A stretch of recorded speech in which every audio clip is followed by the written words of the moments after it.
ତ ବର୍ତ୍ତମାନ ସାଧାରଣ ଲୋକଟି ପାଇଁ ରାସନ କାର୍ଡ଼ ଏମିତି ଏକ ନିହାତି ଗୁରୁତ୍ୱପୂର୍ଣ୍ଣ ଭୂମିକା ରହିଛି। ଆପଣମାନେ ତ ଜାଣିଛନ୍ତି। ତ ନିହାତି ଭାବରେ ଯେଉଁମାନେ ରାସନ କାର୍ଡ଼ ପାଇନାହାନ୍ତି ସେମାନଙ୍କୁ ମିଳିବା ଦରକାର, କାରଣ ସେମାନେ ନିଡି ଅଛନ୍ତି, ତାଙ୍କର ଦରକାର। ରାସନ କାର୍ଡ଼ ପାଇବା ଦ୍ୱାରା ସେମାନେ ରାସନ ସାମଗ୍ରୀ ମଧ୍ୟ ପାଇଥାନ୍ତି। ଆଉ ତା ସହିତ ଯେଉଁ ଆମର ସୁବିଧା ସୁଯୋଗ ରହୁଛି, ଯେଉଁ ଆମର ହସ୍ପିଟାଲାଇଜ୍ ଯେଉଁ ଦରକାର ହେଉଛି କାର୍ଡ଼ ଗୁଡ଼ିକ, ବିଏସ୍କେୱାଇ କାର୍ଡ଼ ଥିଲା, ବର୍ତ୍ତମାନ ସେଇଟା ହେଇଯାଇଛି ଆୟୁଷ୍ମାନ ଯୋଜନା କାର୍ଡ଼, ସେମାନେ ମଧ୍ୟ ମିଳିପାରିବ ଯେଉଁମାନଙ୍କର ସୁବିଧା ନାହିଁ, ଯେଉଁମାନେ ଗରିବ ଗୁରୁବା ଅଛନ୍ତି। ତ ନିହାତି ଭାବରେ ସେମାନଙ୍କର ରାସନ କାର୍ଡ଼ଟି ନିହାତି ଦରକାର। ସେଇଟାକୁ ସରକାର ଏ ପର୍ଯ୍ୟନ୍ତ ଲାଗୁ କରୁନାହାନ୍ତି। ବାରମ୍ବାର ଯେମିତି ଏଣ୍ଡୁଅ ରଙ୍ଗ ବଦଳାଇଲା ଭଳି ଡେଟ୍କୁ ଚେଞ୍ଜ କରୁଛନ୍ତି, ଡେଟ୍ ପରେ ଡେଟ୍ ଦେଇ ଚାଲିଛନ୍ତି। କିନ୍ତୁ ମୁଁ କହିବା କଥା, ସରକାର ଏମିତି ଗୋଟେ ଗାଇଡ଼ଲାଇନ୍ ଆଣିଛନ୍ତି ବା ଏମିତି ଗୋଟେ କ୍ରାଇଟେରିଆ ଆଣିଛନ୍ତି, ଯଦି ସେଇ କ୍ରାଇଟେରିଆ ଭିତରେ ଆପଣମାନେ ରହୁଛନ୍ତି ତାହେଲେ ଆପଣମାନଙ୍କୁ ଯାଇକି ରାସନ କାର୍ଡ଼ଟି ମିଳିବ। ଯେଉଁମାନେ ଆପ୍ଲାଏ କରିଛନ୍ତି କିମ୍ବା ଆପ୍ଲାଏ କରିବାକୁ ଯାଉଛନ୍ତି କିମ୍ବା ଇ-KYC କରୁଛନ୍ତି, ଯଦି ଆପଣମାନଙ୍କର ସେଇ କ୍ରାଇଟେରିଆ ଭିତରେ ଆପଣମାନେ ରହୁଛନ୍ତି ତ ନିହାତି ଭାବରେ ଜାଣି ରଖନ୍ତୁ କ'ଣ ହେବ ନାହିଁ। ଆପଣଙ୍କୁ ରାସନ କାର୍ଡ଼ ମିଳିବ କି ରାସନ କାର୍ଡ଼ ମିଳିବ ନାହିଁ। ଆପଣମାନେ ଶେଷ ପର୍ଯ୍ୟନ୍ତ ଭିଡ଼ିଓଟି ଦେଖିଲେ ମୁଁ ଯେଉଁ ପଏଣ୍ଟ ଗୁଡ଼ିକ ଆପଣମାନଙ୍କୁ କହିବି, ଯଦି ଆପଣମାନେ ଆଗକୁ ଆପ୍ଲାଏ କରିବାକୁ ଯାଉଛନ୍ତି କିମ୍ବା ଆପ୍ଲାଏ କରିସାରିଛନ୍ତି କିମ୍ବା ଆପଣମାନେ ଯେଉଁ ଆଡ଼୍ ମେମ୍ବର କରିବା ପାଇଁ ଯାଉଛନ୍ତି, ମେମ୍ବର ଆଡ଼୍ କରିବା ପାଇଁ ଯାଉଛନ୍ତି, ତ ଯଦି ଆପଣମାନେ ଏସବୁ କାର୍ଯ୍ୟ କରିବାକୁ ଯାଉଛନ୍ତି ତାହେଲେ ଭିଡ଼ିଓଟି ଆପଣମାନଙ୍କ ପାଇଁ। ନିହାତି ଭାବରେ ଭିଡ଼ିଓଟିକୁ ଶେଷ ପର୍ଯ୍ୟନ୍ତ ଦେଖନ୍ତୁ, କାରଣ ପ୍ରତ୍ୟେକଟି ପଏଣ୍ଟ ଯଦି ଆପଣମାନଙ୍କର ତା ଭିତରେ କୌଣସି ପଏଣ୍ଟ ରହିଯାଉଛି ତ ନିହାତି ଭାବରେ ଆପଣମାନେ ରାସନ କାର୍ଡ଼ ପାଇବାରୁ ବଞ୍ଚିତ ହେବ। ତ ପ୍ରଥମ କଥା ହେଉଛି, ଯଦି ଆପଣମାନେ ମୋ ଚ୍ୟାନେଲରେ ନୂଆ ଆସୁଛନ୍ତି, ଭିଡ଼ିଓଟି ଯଦି ଭଲ ଲାଗୁଛି ନିହାତି ଭାବରେ ଲାଇକ୍ କରନ୍ତୁ ଆଉ ଚ୍ୟାନେଲକୁ ସବସ୍କ୍ରାଇବ୍ କରି ବେଲ୍ ଆଇକନ୍ ଅନ୍ କରିଦିଅନ୍ତୁ, କାରଣ ଏଇଭଳିଆ ଇନଫର୍ମେସନ୍ ଭିଡ଼ିଓ ଯେଉଁଟାକି ଆପଣମାନଙ୍କ ନିହାତି ଦରକାର। ପ୍ରତିଦିନ ନିତ୍ୟ ବ୍ୟବହାର୍ଯ୍ୟ, ଯେମିତି କୁହାଯାଏ, ଯେମିତି ପ୍ରତିଦିନ କିଛି ନା କିଛି ଅପଡ଼େଟ୍ ଆସୁଛି, ସେ ଅପଡ଼େଟ୍ ଆମ ଏଇ ଚ୍ୟାନେଲ୍ ମାଧ୍ୟମରେ ମୁଁ ଦେଇଥାଏ। ତ ସେଇଟା ଆପଣମାନଙ୍କୁ ଅନୁରୋଧ ରହିଲା ଯେ ଶେଷରେ ମୋ ଚ୍ୟାନେଲଟିକୁ ନିହାତି ଭାବରେ ସବସ୍କ୍ରାଇବ୍ କରି ବେଲ୍ ଆଇକନ୍ ଅନ୍ କରିଦେବେ। ଚାଲନ୍ତୁ ମୁଁ ଆପଣମାନଙ୍କୁ କହି ରଖୁଛି କେଉଁମାନେ ରାସନ କାର୍ଡ଼ ଯେଉଁମାନେ ଆପ୍ଲାଏ କରିଛନ୍ତି କିମ୍ବା ଆପ୍ଲାଏ କରିବେ, ତ କ'ଣ ରହିଛି କ୍ରାଇଟେରିଆ, ଆପଣମାନେ କ'ଣ ସେଇ କ୍ରାଇଟେରିଆ ଯଦି ଥିବ ଆପଣମାନେ ପାଇବେ କି ନାହିଁ। ତ ପ୍ରଥମ କଥା ହେଲା, ଯଦି ଆପଣମାନେ ଭଲ ଇନକମ୍ କରୁଛନ୍ତି, ଇନକମ୍ଟା କେମିତି ଦେଖାଯାଏ, ବାଇ ହ୍ୟାଣ୍ଡ ଯଦି ଆଣୁଛନ୍ତି, ଅର୍ଥାତ୍ କେଉଁଠି କାମ କରୁଛନ୍ତି, ମାସକୁ 15,000 30,000 ଇନକମ୍ କଲେ ବି କେହି ଜାଣିପାରିବେନି। କିନ୍ତୁ ଯଦି ଆପଣମାନେ କେଉଁଠି ଜବ୍ କରୁଛନ୍ତି, ପ୍ରାଇଭେଟ୍ ହେଉ ବା ଗଭର୍ଣ୍ଣମେଣ୍ଟ ହେଉ, ଗଭର୍ଣ୍ଣମେଣ୍ଟ ହେଲେ ଅଟୋମେଟିକ୍ କଟିଯିବ। ଯଦି ପ୍ରାଇଭେଟ୍ରେ ଆପଣମାନେ ଅଛନ୍ତି, ତ ଯଦି ସାଲାରୀ ସ୍ଲିପ୍ ହିସାବରେ ଆଣୁଛନ୍ତି ବା ଆପଣମାନଙ୍କ PF କଟୁଛି, SI କଟୁଛି, ସେଠି ଆପଣମାନଙ୍କର ସାଲାରୀ ଜଣାପଡ଼ିଯିବ। ଆପଣ ପ୍ରାଇଭେଟ୍ ହୁଅନ୍ତୁ କିମ୍ବା ଗଭର୍ଣ୍ଣମେଣ୍ଟ ହୁଅନ୍ତୁ, ଯଦି 15,000 ଉପରକୁ ଆପଣମାନେ ଦରମା ପାଉଛନ୍ତି ତ ନିହାତି ଭାବରେ କଟିବେ। ଏଇଟା ହେଲା ପ୍ରଥମ ପଏଣ୍ଟ। ଦ୍ୱିତୀୟ ପଏଣ୍ଟ ହେଉଛି, ଆପଣମାନଙ୍କର ଆଗରୁ ଏସବୁ ନିୟମ ଏତେ କଡ଼ା ନଥିଲା, କିନ୍ତୁ ଏଭଳି ନିୟମ ଦିନକୁ ଦିନ ଏ ସରକାର ଆସିଛି, ନୂଆ ସରକାର, ଏ ଦିନକୁ ଦିନ ଏଇଟାକୁ ଚେଞ୍ଜ କରିବାକୁ ଲାଗୁଛି, ଯାହାଫଳରେ ଯେମିତିକି ସାଧାରଣ ଲୋକ ଏଥିରୁ ବଞ୍ଚିତ ରହିବେ, ଅର୍ଥାତ୍ ତାଙ୍କର ଦବାର ଇଚ୍ଛା ହିଁ ନାହିଁ।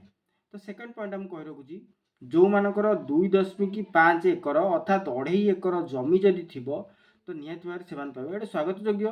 2.5 ଏକର ଯଦି ଜମି ଅଛି, ସେ ରାସନ ପାଇବାକୁ ହକଦାର ନୁହନ୍ତି, କାରଣ ସେମାନେ ତ ନିଜ ଜମିରେ ଚାଷ କରୁଛନ୍ତି, ନିଜେ ମଧ୍ୟ ଖାଇପାରିବେ, କାହିଁକି ସେ ରାସନ ନେବେ। ତ ସେଇଟା ହେଉଛି 2.5 ଏକର ଜମି। ତୃତୀୟ ପଏଣ୍ଟ ହେଉଛି, ଆପଣମାନେ ଦେଖିଥିବେ ଯଦି ଆପଣମାନଙ୍କର ଘରେ 4 ଚକିଆ ଯାନ ଥିବ ତାହେଲେ ମିଳିବ ନାହିଁ। 4 ଚକିଆ ଅର୍ଥାତ୍ କାର୍, ଏଇଟା ହେଲା ତୃତୀୟ ପଏଣ୍ଟ।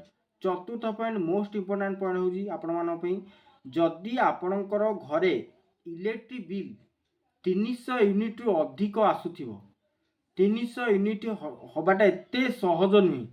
ଯଦି ଜଏଣ୍ଟ ଫ୍ୟାମିଲି ଅଛନ୍ତି, ଗୋଟିଏ ମିଟର ଅଛି, ତାହେଲେ ଯାଇକି 4 ବଖରା 5 ବଖରା ଘର ହେଲେ ଯାଇ 300 ୟୁନିଟ୍ ହେବ। ଏତେ ସହଜରେ ହେବନି। ଯଦି 300 ୟୁନିଟ୍ ହୁଏ ତ ନିହାତି ଭାବରେ ଆପଣମାନେ ପାଇପାରିବେ ନାହିଁ।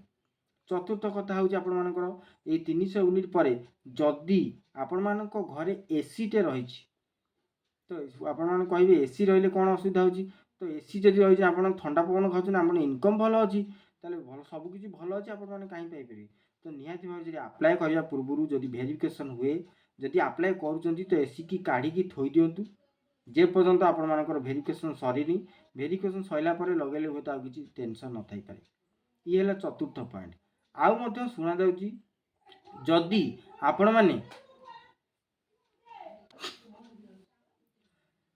ଆପଣମାନଙ୍କର ଘର ଆପଣଙ୍କ ନାଁରେ ଅଛି, ତ 100 ସ୍କୋୟାର ଫୁଟର ଫ୍ଲାଟ୍ ଅଛି କିମ୍ବା ଘର ଅଛି, तथापि आपण मैंने पाइपर ना। ये भी ता भितर अच्छी जोटा कि राशन कार्ड यही भाया सिचुएसन जदि थाए ताहले आपण मैंने राशन कार्ड अप्लाई कले पाइपर ना।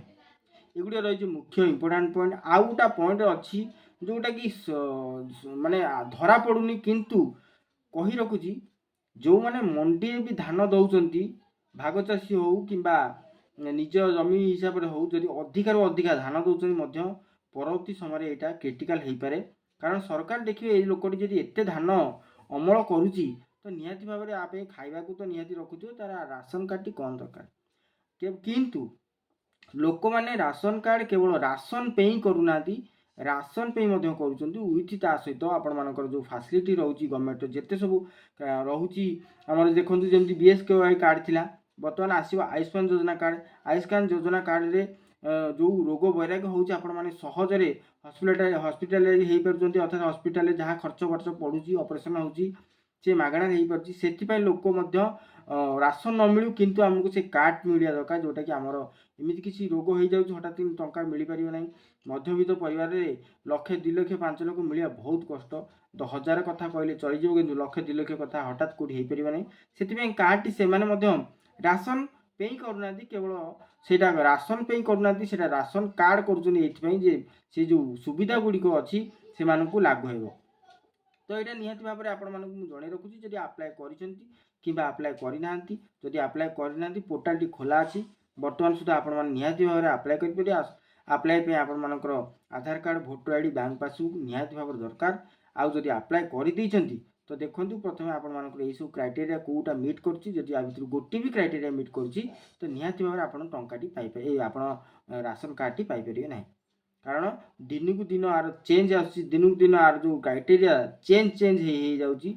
सरकार देखो फेब्रुआरी थिला 15 तारीख जाके जो EKYC बढ़े मार्च करदे हे तो आगू आहरी बढ़ी पारे सेमती किसी घटना नहीं। कारण सरकार स्थायित्व ना गोटा कथार बंडिंग ना जोटा कि बंद माने बंद जमी कराए सेमती कराऊनी लोक मानक साहय कर हे तो ठीक अच्छे साहय कराऊ किंतु जो मैंने अप्लाई कर जो मैंने अप्लाई करुँच कि जो मैंने डिलीट करने चाहते कि आड करने चाहते एक्सेप्ट कराऊ काम कराऊ सी अलग बाटे था ये अलग बाटे था आंकपी अलग ऑफिसर रुहतु आंकपी अलग ऑफिसर रुहतु अर्थात नुआ वाला नुआ करूँ जो मैंने काटियार अच्छी से EKYC न कले ऑटोमेटिक कटिज से राशन पाऊना तो से न पाइले भी भल कथा।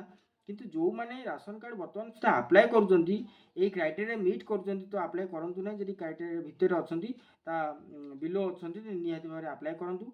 अप्लाई कलापर आपण मैंने कौन करूँ निहाती भाव में ब्लॉक जा देखा करते आप जो आकलन नंबर टी मिल रसीद जोटा मिल से रसीद टी नहीं देखा। आ सरकार मोर एतिक अनुरोध जो मानकर ए पर्यंत अप्लाई हो जाए कि जो मैंने अप्लाई करुँच कि जो मैंने मेम्बर आड करने चाहते कि डिलीट करने चाहते कि ट्रांसफर करने चाहते एगुरा सब एक्सेप्ट कर लोक मैंने बहुत असुविधार सम्मुखीन होती जहाँफल थी योग्य हिताधिकारी राशन पाइपार बड़ बड़िया नहीं जाऊँ अर्थात बाट मारणा हो जाए। तो यहाँ मोर निहाती भाव सरकार पाखे गोटे अनुरोध आपण मानकर निहाती कौन रही कमेंट मत कमेंट कर जनातु ये वीडियो टी एत मात्रा शेयर करते निहाती भाव में जमी सरकार कान में बाजू। तो यहाँ था राशन कार्ड क्राइटेरिया आउ कौन रही केमी अप्लाई करेंगे यही सब क्राइटेरिया भितर थे आप अप्लाई करेंगे। तो केमी लगे निहाती भाव में मत कमेंट कर जनइबे वीडियो भल लगी लाइक करेंगे चैनल को सब्सक्राइब कर बेल आइकन ऑन करदे। मुझे बहुत भाव में देखुची मो चैनल बहुत लोग देखुं कि सब्सक्राइब करना लाइक करना जदि किसी खराब लगुच जदि मुझे भूल कथा कहूँ निहाती भाव में मत गाड़ी करूँ मुझे गाड़ी कर चाहूँगी जदि भूल कथा कहूँ कारण बहुत बहुत लोग मत सम्मान देते भाई मुझे मो चैनल माध्यम कहूँ बहुत बहुत धन्यवाद। मो चैनल जो वीडियो देखुं बहुत भाई मैंने कमेंट कर ठीक अच्छे बहुत बहुत धन्यवाद। तो रोची भेट नुआ एक से भिडियो से विदाय दिंतु नमस्कार जय जगन्नाथ।